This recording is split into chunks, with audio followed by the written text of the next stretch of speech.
ये देखिए जी, आज ये निकल आई है बाहर, ये तितलियाँ बड़ी सारी जो जहाज़ की तरह नहीं उड़ती हैं, ये वाली।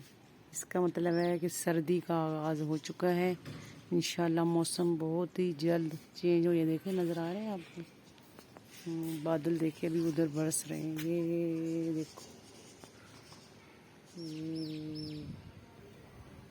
देख, इस तरफ बादल जो है ना काले काले छाए हुए और बरस रहे होंगे।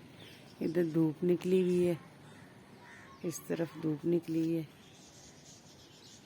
ये देखें सारी, और ये तितलियाँ जो है ना, ये देखें कितने मज़े के साथ उड़ रही हैं।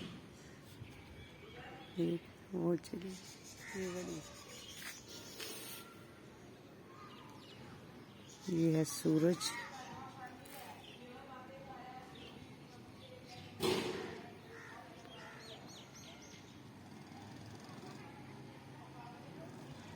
ये सूरज देखो, शाम ढल रही है, हवा चल रही ठंडी। ऐसे लग रहा है ऐसे ठंडा हो गया मौसम ना, यानी कि सर्दी आ गई, सर्दी ठंडी। क्योंकि इस टाइम बंदा नहाए ना तो ठंड ठंड सी लगने लगी है। आज से मौसम चेंज हो गया,